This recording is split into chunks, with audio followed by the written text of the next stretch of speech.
Well, guys, tonight we're starting off our fall semester with a series called What Would Jesus Undo? If you were around Christian culture in like the 2000s, maybe earlier, like 90s, there were this cultural phenomenon that started called What Would Jesus Do? And it was these bracelets, it was t-shirts, it was hats, and it was built there to remind people like, okay, what would Jesus do in this moment?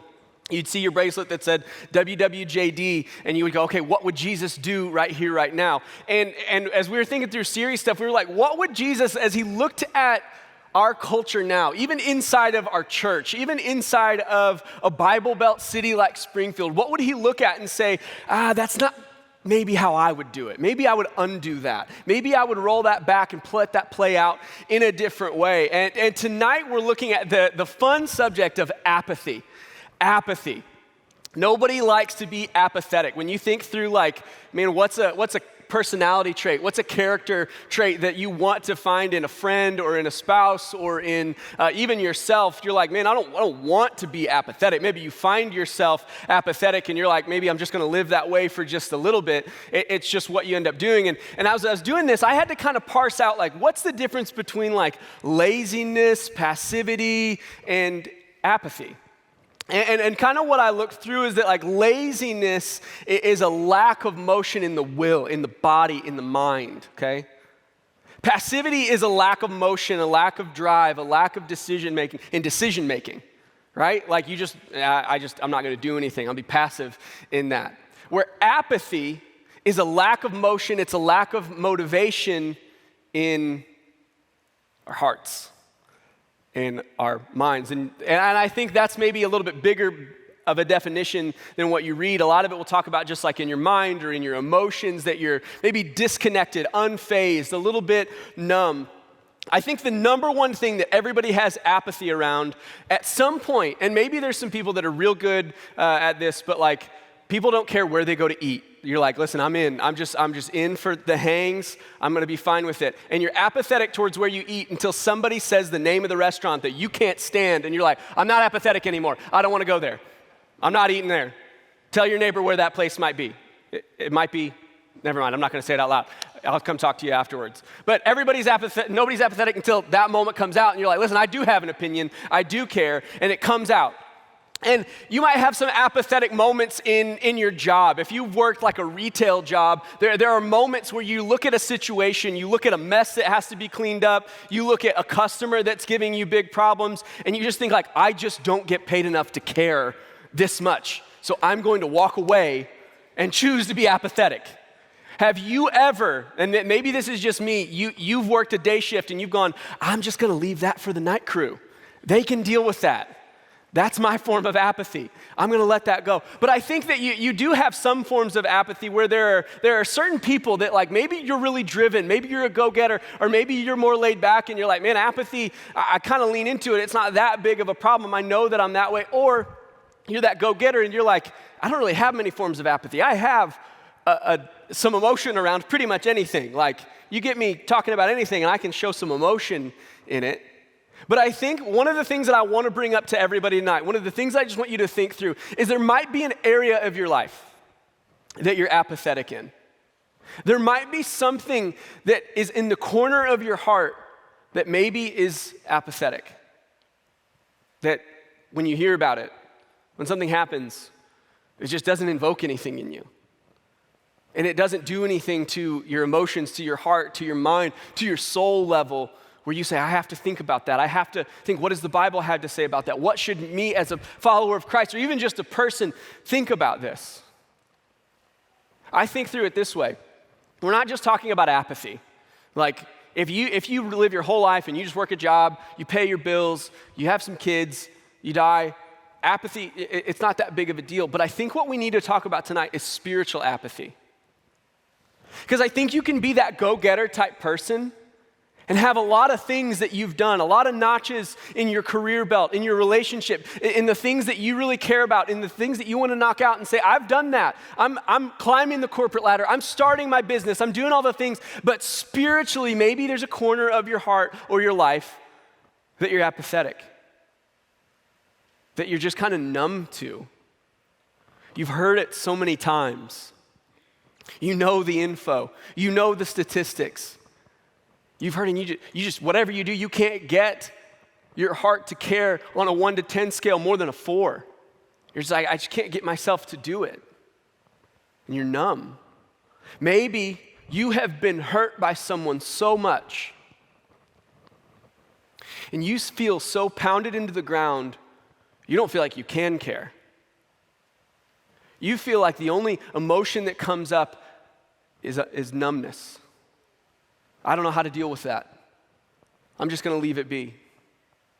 And I think what we have to learn tonight, in John 10:10, Jesus says that he came, and we'll read the first part of it later, but what I want you to hear is what Jesus said in the second part, is that I came that you might have life and have it more abundantly. That God has this full idea of what it's going to look like to follow him. Luke 10:27. And Jesus is talking to a group of people here, and he says, you should love the Lord your God with all your heart, with all your soul, and with all your strength, and with all your mind, and your neighbor as yourself. He wants all of you. That God doesn't want you to have this experience where you're like, I made a fully intellectual decision to follow Christ, and my emotions haven't matched up to you. Your heart, your mind, your soul, everything. He wants all of it. He wants you to have the full experience of what it looks like to follow and worship him. Would you think that, consider, just for a second, just while I'm talking, that maybe you have something that you're apathetic about? The second thing I want you to think about is that apathy comes in many forms. Like I said earlier, there's the person that's like the go-getter, and their life does not look like apathy. Their life does not look like laziness in any form. And on the other end of the spectrum, you have someone who maybe their life doesn't look like maybe making so many big money move decisions. They're just like slow and steady, but that's not necessarily apathy either.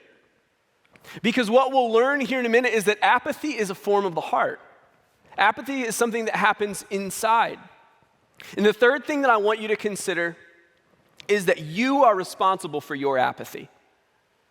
You are responsible for your apathy. Like I said a minute ago, that there's situations where maybe you've been hurt so bad that apathy is what's birthed out of that, is what's born out of that pain. But just because that's what we're left holding on to doesn't mean it's what we have to hang on to. That God has such a good plan for us, that he wants good things. I have 3 things that I think factor into apathy in our culture right now. And they're from, Craig Rochelle wrote a book on this, and it's really great. But first thing he says is that we're conditioned for calluses. We're conditioned for this amount of apathy. We have so much inundation of information that it's consistent. This week, you could scroll through your Instagram and see there was an earthquake in Haiti. There's Taliban taking over the government of Afghanistan. There's people in our community that have sick family members that are hurt themselves. And if you're not careful, you pull out your phone and you see, okay, somebody's back from the beach, somebody started a new job, Afghanistan, that seems like a hard read. I'm not in for that right now. That seems like there's some levels to it. I can't. And we get conditioned for this amount of callousness that maybe if you feel like if you dove headfirst into all those things, you wouldn't have the emotional capacity to just live your regular life. We're conditioned for apathy. We're conditioned for that callousness. The second thing that I think we struggle with is we don't see how we can make a difference. So what if my heart breaks for some of the things that I see? What difference does that make? If I get hurt, if my heart is opened up spiritually to these things, what difference does that make in the practical sense of what help they need in that situation? I can't always go and do something. And we end up convincing ourselves, if I can't do anything big, I won't even do anything small. So we're apathetic to it all. And then lastly, comfort makes it hard to care. Comfort makes it hard to care. When you read about one of those situations, I read about it sitting on my couch on my iPhone 12. It's pretty easy to read and keep scrolling. But when I know someone who's impacted, when I see someone's face, when I hear someone's name, when I know someone's story, it changes the whole narrative. that a lot of times we're too comfortable to end up caring at all. And I think this whole recipe ends up where maybe we're not apathetic towards life in general, but we're apathetic towards the things of God, and we're apathetic towards our spiritual heart. And I want to ask the question, if you get to the end of your life, will you say, my life mattered? Will you get to the end of your life and say, I scrolled over a bunch of things. I saw people that were hurt and I didn't do anything? Or will you say, I stood in the gap where I could. I did the next right thing that God had for me. So what do we do with spiritual apathy? The callousness of the heart towards God. I think the first thing we need to look at is it a big deal? Does it matter? Who cares if I care? Who cares what happens internally? Because I think sometimes what ends up happening is that we give God parts of our hearts. We say, God, I've been showing up to church, so my intentions don't necessarily matter. God, I've been giving you the right decisions, so my emotions don't necessarily add up. And I just want to point to a couple of things in Scripture. If you read through the Old Testament, it is a consistent cycle all the way through, where God has a chosen people of Israel that he's choosing to show his grace, show his mercy, show his plan for redemption to the world through. And things are good. They're following God. They're living how God told them to. So they have some prosperity. And when they're prosperous, they get comfortable. When they get comfortable, they get apathetic. And what normally happens is they see the people that live next to them, the country that's next door, and they go, they don't do things like God, and they seem to be doing okay. They're not doing things the way that God told them to, and they seem to be fine. And they go, God, why won't you just let us go live like them? And he says, I think you really should do things how I've told you to. There's consequences. And they go, okay, but what if we just dipped our toe in? What if we just did a little bit? Not everything, just a little bit. I think about when they were in the desert, the Israelites, and God was literally, they were in the desert, they didn't have what they needed. God was literally giving them what they needed, bread from heaven, and they complained about it. Bread was falling from the sky every morning, and it was just enough, and it was enough every day, so that you didn't have to grab extra and keep it in your pantry. You just had enough for the day. And they came out of their tents and they went, it's getting kind of old, God. There was a sense of apathy in the Old Testament. And in Zephaniah 1:12, he says, at that time I will search Jerusalem with lamps, because there had been an attitude of apathy. And he said, I will punish the men who are complacent. God does not look at complacency and apathy of the heart and say, it's fine. He'll search it out. He'll find it, because he wants all of you. James 4:17 says, so whoever knows the right thing to do and fails to do it, for him it's sin. For the person who sits back and goes, man, I see that that's obviously what I should be doing, and I'm choosing not to, God says that's wrong of you. Sin is not just a list of things that we shouldn't do. It's also, hey, God prompted you to move and act and be an agent of his hand to the world. And when you don't do that, it's sin. Revelation 3:15 and 16. What's happening in Revelation is that there are letters going out to churches, and this is what he has to write to the church of Laodicea. He says, I know your works. You are neither cold nor hot. Would that you would either be cold or hot. So because you are lukewarm, neither hot or cold, I will spit you out of my mouth. I'm done with you. You're just going to choose to live with a foot in both camps. I won't have it. I want all of you. In Matthew 28:19, one of the last things that Jesus says to the people that he's around, he tells them to go. A spirit of apathy is not one that is on mission and going and moving forward and doing what this verse says. It says, go therefore and make disciples of all nations, baptizing them in the name of the Father, the Son, and the Holy Spirit. I think sometimes we've confused following Jesus with living a really good, clean life. when what God wants is for us to jump head first and say, God, you have all of me. I don't know what that looks like. I don't know what all the consequences are going to be for that, but you have all of me. And if it means go, I'm going to go. And we get convinced I can get my job straight out of college, just do kind of the minimum, get by, live a good life for God, do some things, but really in our hearts, it's not laziness. We're not doing nothing. We're not that laid back. But we have a corner of our heart that we're letting apathy live in.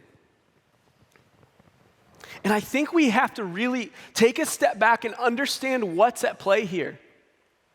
This is going to be the difference between John 10:10, the verse that I referenced earlier. We have to know that our enemy's game plan is not just marginalization, apathy, a life of, no, his game plan is to steal, kill, and destroy. In other parts of the Bible, it talks about he prowls like a lion, waiting. Y'all, we took our kids to the Dickerson Park Zoo, and there's a tiger there whose head is like bigger than my torso. Its jaws are like monstrous. They're huge. And that thing has a cage that, it's super high, but that thing just like prowls. And it has this little path that it walks, that it beats down the path. And we walked up to it, and I'm getting like chills. I'm like, man, if that thing got out, it would destroy me. Utterly. It would take out my midsection in a bite. Like, it's just unbelievable. And that's Satan.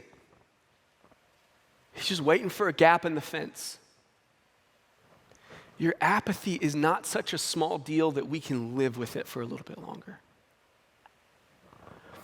That corner of your heart, that corner of your life that you're saying, man, what does it matter if I don't care? What does it matter if I don't do anything? Satan looks at that and says, yeah, I got a game plan for that. I want to steal, I want to kill, and I want to destroy you with that corner of your life. But the flip side, Jesus responds and he says, I came that they may have life and have it abundantly. I think we have to consider the cost. While you sit here and you think through what that apathy might be in your life, what that thing is that you go, I just don't know that I can bring myself to care. God has so much in store for us. You would get to the end of your life and have no regrets. Have no well wishes that you should have done anything different. That you lived your life to the fullest. The most meaningful thing that you can do. We have to back up to the place where we realize and we understand that our Creator, who the Bible says knew us before we were formed in our mother's womb, who knows the number of hairs on our head, who knows your personality, who knows every mistake that you made. He loves you so much that he looks at all those mistakes and he says, I'll take the brunt of those so that we can have life. And I don't want to get to the end of my life and say, yeah, I thanked him for doing that, and then I went and did whatever I wanted. I want to live my life with reckless abandon because of what Jesus did for me. So how do we overcome apathy? What do we do with it? In Romans 12, I want you to turn there. That's going to be our verse for tonight, Romans 12:11. If you don't have a Bible, it's going to be on the screens, but we'd love to give you one if you don't have one over at Next Steps afterwards. But Romans 12, Paul is writing to a group in Rome and telling them how to live out their faith in a huge metropolis. And he gets to Romans 12, and he's telling them what their life should look like. And the first two verses are an incredible look of what a living sacrifice should be your life. And then he goes on to talk about how great grace is, how good God's forgiveness is. And then he gets to verse 9 through 13, and he says, hey, these are the marks of a true believer. These are the things that you should be looking at as markers in your life, things to keep up with, things that when you look at and you read that and you go, that's not me, you go, okay, where am I falling off the map?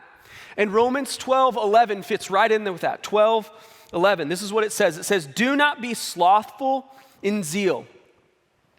Do not be slothful in zeal. Be fervent in spirit. Serve the Lord. I'm going to read it one more time. Do not be slothful in zeal. Be fervent in spirit. Serve the Lord. He kind of does something interesting where he has the negative, don't be slothful in zeal. He has the positive, be fervent in spirit. And then he has the directive, go serve the Lord. And what he's talking about there when he starts, he says, don't be slothful in zeal. When he's talking about zeal, he's saying that every part of you, your innermost person, your emotions, does God have all of you? Like I said earlier, sometimes we get convinced that God has my actions, so why does he need my emotions? God has my intellect, why does he need my heart? God has some of my decisions, what does it matter if he has my intentions? But he says, don't be slothful in zeal. We take our kids to Wonders of Wildlife every once in a while. We live right around the corner from it. And it was a big deal. They were like clearing out this big part of it, and they were redoing something, and we'd walk by it, and we have like the family passes, so we bring our kids, and our kids get excited when there's something new because it's like a different animal.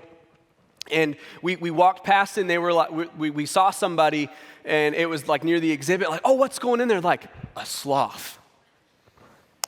Awesome. I don't know that I'd ever seen a sloth in person, right? So we were really excited. And one of the next times we came through, they were like, hey, the sloth is in there. We're like, that's awesome. So we went up to go see it, and we're like, I don't see it. And they're like, well, you got to look all the way back in the corner, and there's a big round ball of fur in the corner, and it sits back there about 23 and a half hours a day. And my kids looked at it and went, they didn't care. It didn't matter. We came by a couple more times, and I see the sloth, and I say, what's up? And the sloth is in there, and we get really excited because there's like a worker that's like dropping a head of lettuce in there. We're like, this sloth is going to realize there's some food in there and move towards it because obviously they're going to feed him when he's hungry. And they put the head of lettuce in there.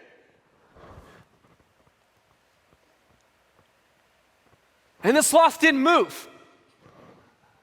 And we waited for about 5 minutes, which with kids is an eternity. And I kept waiting for that sloth to make a move towards his food. And he never moved.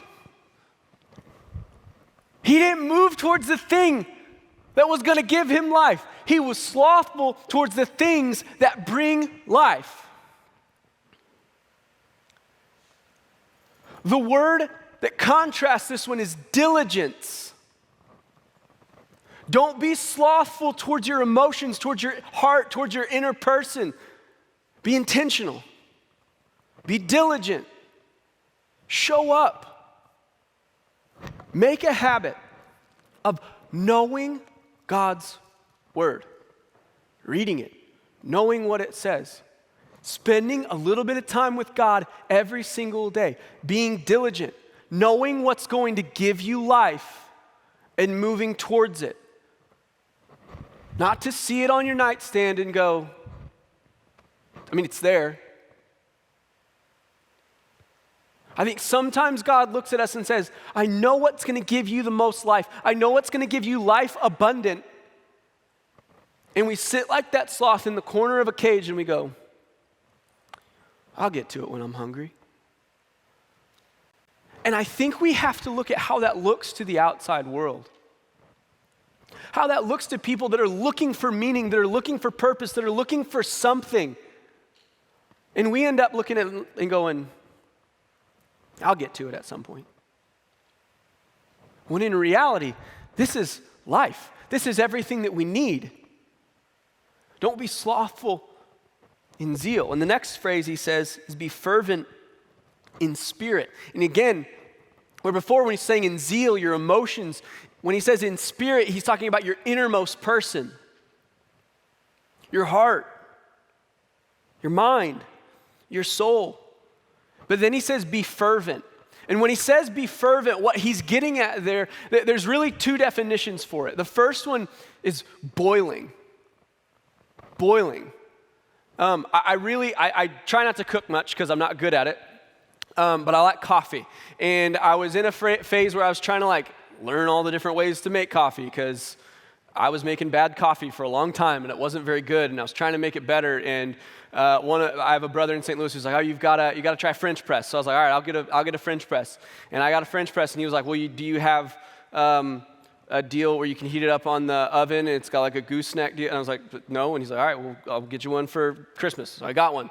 And my greatest mistake with it was I went to make coffee one day, and I don't think there's some situation where there's nobody else left in the house or something, and I turned it on, was getting it ready, went and got ready, came back, and never turned off that oven. And that deal was just destroyed. It just looked different. It was like metal, but it was like a different color. And the gooseneck deal, it was just all melted down. It was just ugly, right? It just didn't look right. And I think boiling has some properties that are doing that to things. When you cover something that's boiling, there's movement. It's going to boil the lid off of a pot.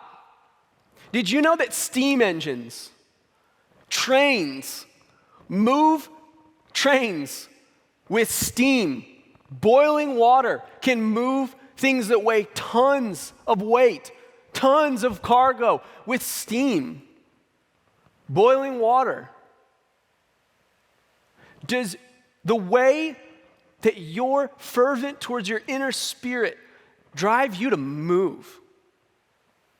What it's not saying here when it says be fervent in spirit is that you have to be the guy who's always excited and in people's face, you hear about Jesus? Because I heard about Jesus. And you're just listen, you need to chill. And that's not my personality. So you need to you just chill out. I'm more laid back. That's what I need to do. It's not saying change your personality. What it's saying here is have an inner boiling in your heart that moves you to action.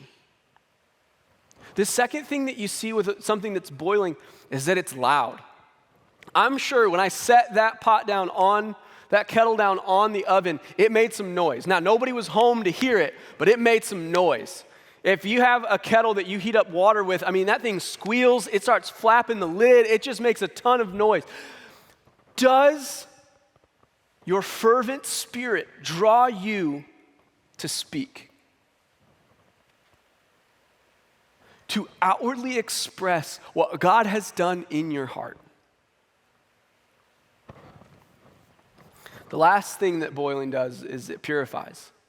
I remember we went on vacation once, and we were going to a lake, and when we got there, my parents sat us all down, and they're like, hey, listen, we just found out, we didn't know this, but this county that we're in has a boil order on for their water. Something contaminated their water, and in order for it to be healthy for you to drink, you need to either drink bottled water or you need to boil it before you do anything with it. Why? Because when you boil something, all the imperfections leave. Does your fervent spirit cause the imperfections to rise to the surface and to be dealt with? Is God moving and working in your heart and life so much so that the things that don't belong there stand out? Or do they fit in?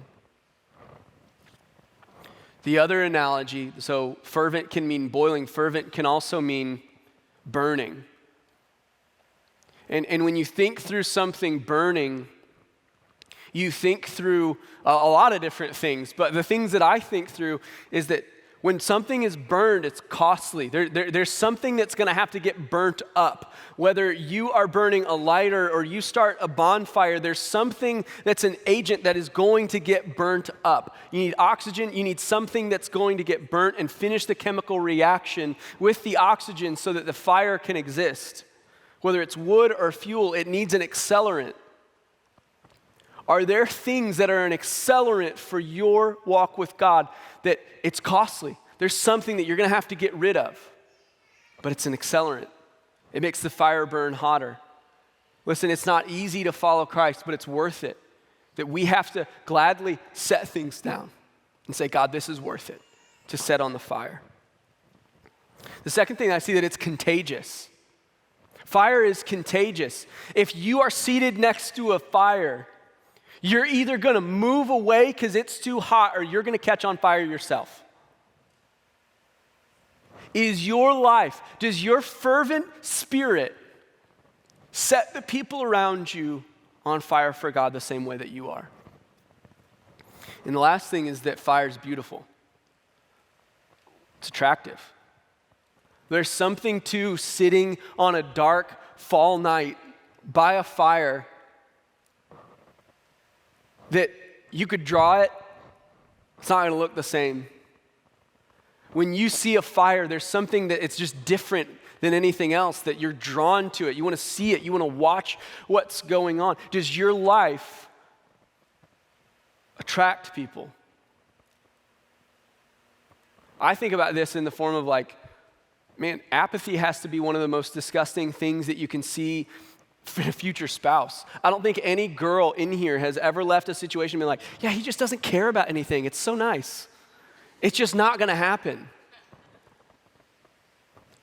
But you're going to look at someone and say, they have deep convictions. They care about the things of God. They care about the people that are close to them. They want to see their world changed for Christ. It's attractive. It's beautiful. So how do we get and keep a fervent spirit? First thing is you add fuel. You add fuel to it. To know and to obey God's word. And here's why I say know and obey. Because I think there's a certain level of apathy that we put up with in Christianity where we read something and we go, yeah, I don't disagree, God. Thank you for that today. Right? God, thank you for that. I'll let somebody know if they need to hear that. I'll try to go be the Holy Spirit to them. Meanwhile, it's not impacted you at all. It hasn't changed anything for you. Some of the hardest things to do in walking with God is to read God's word and go, don't like that, but I'm going to try it today. I'm going to be obedient today. And what we're doing is you're adding fuel to the fire in your spirit. Not everybody might see it.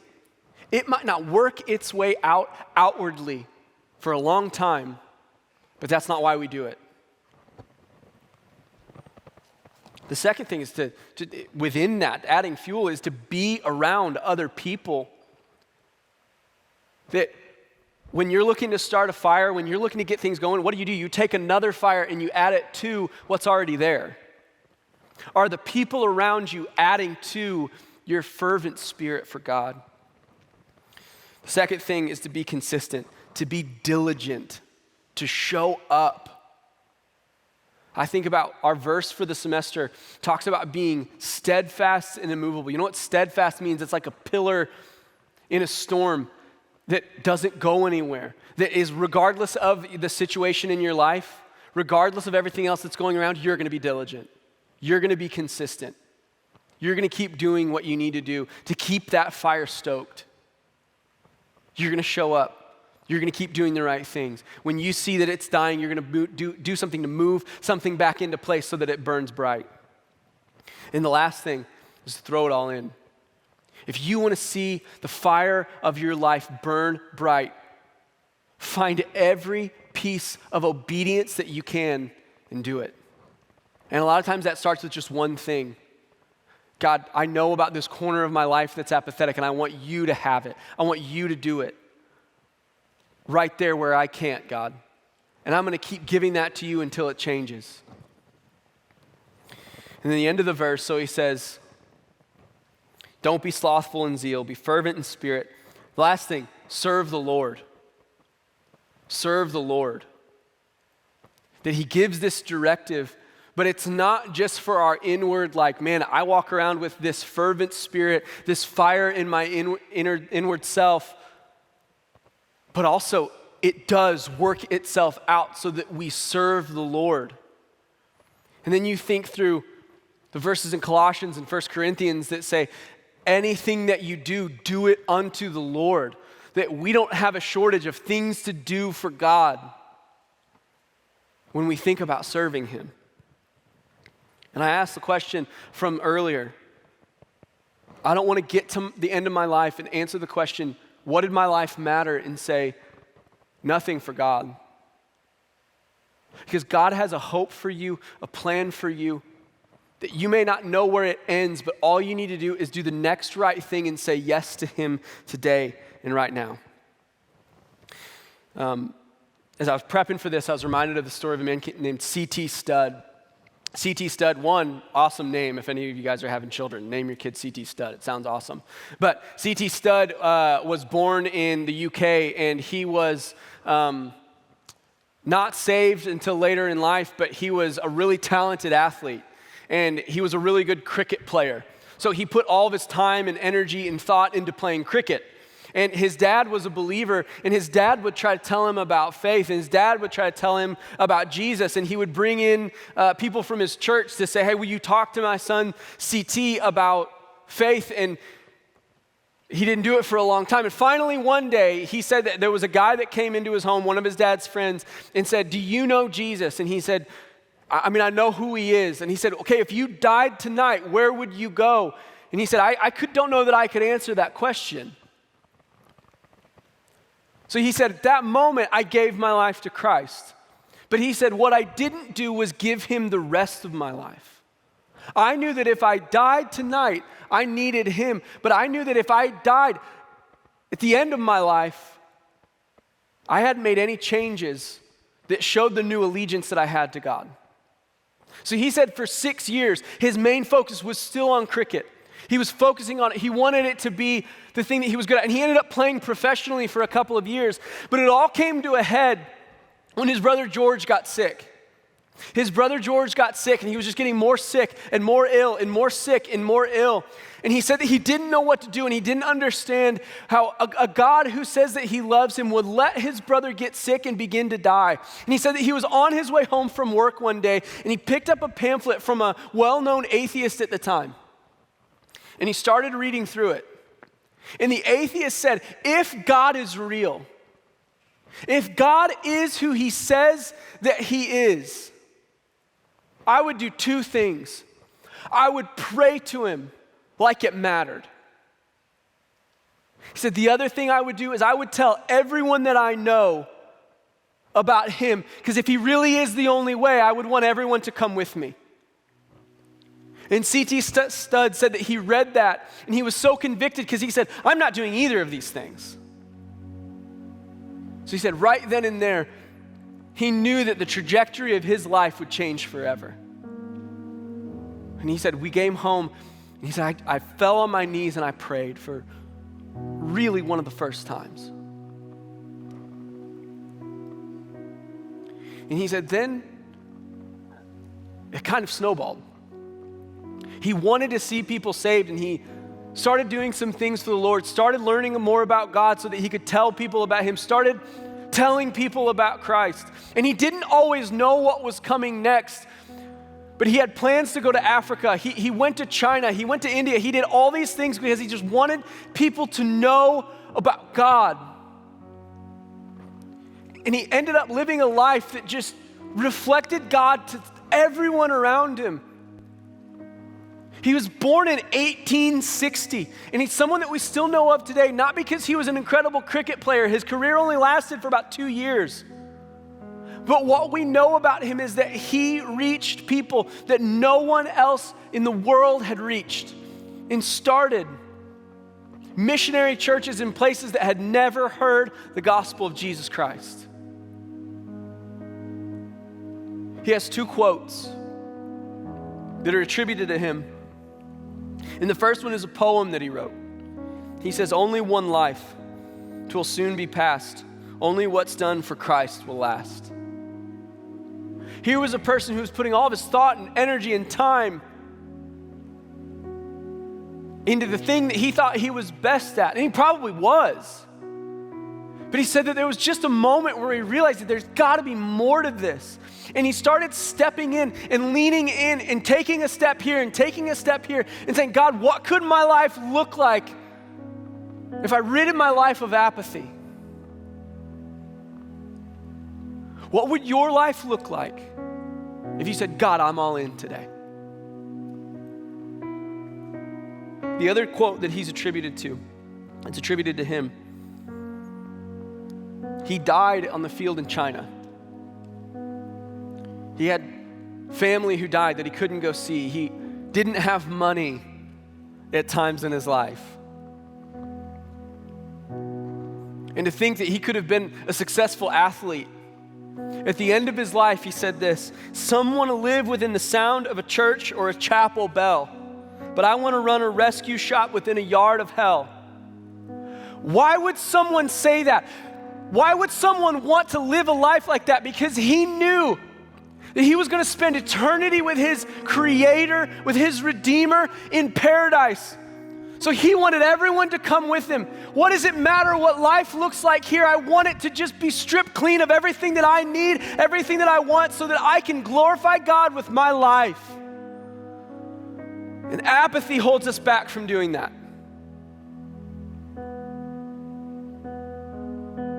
Will you sacrifice your apathy tonight?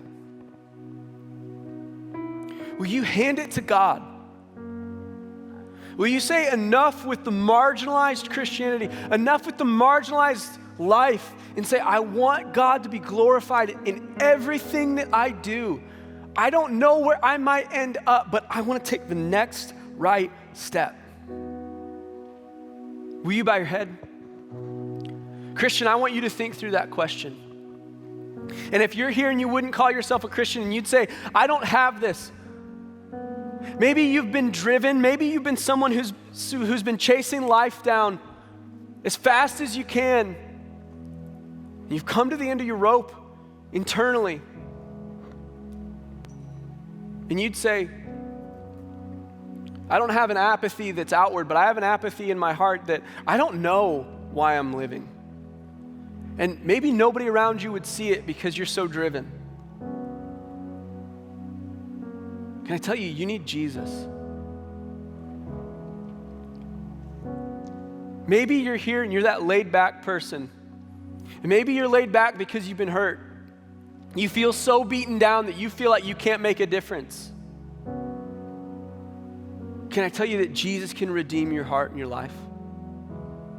You can make a difference in the kingdom of God.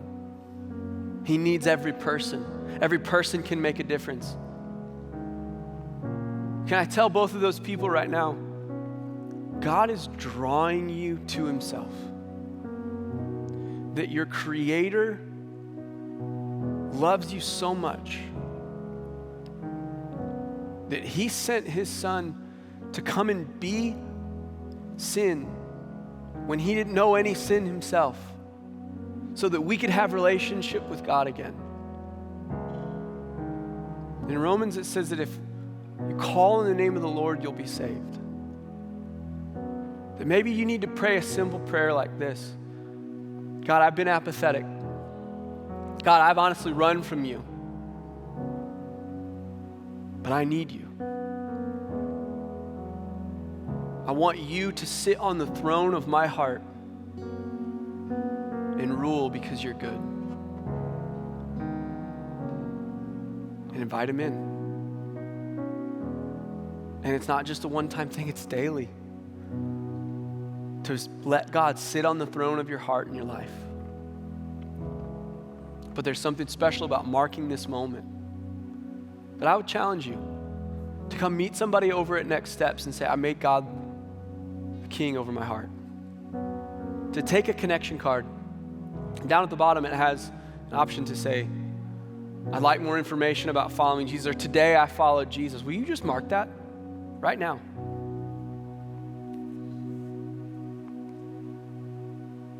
Right now, we're going to get ready to sing. And we don't do that just because it's a nice way to end the service. We do that because every time we read God's word, every time we talk about God, there's something that we all need to do, and that's respond to him. And I think it's appropriate to let God, maybe for the first time, impact your emotions, impact the deepest part of you, because he's that good. Will you let him in? Will you let him see the hurt? Will you let him see the pain? Will you say, God, here's all of me and I want to worship you? Will you let the song speak words that maybe you don't have right now? And maybe you need to sit quietly in your chair. Maybe you need to stand there with arms stretched wide. Just say, God, you are everything. And I'm thankful. God, we love you.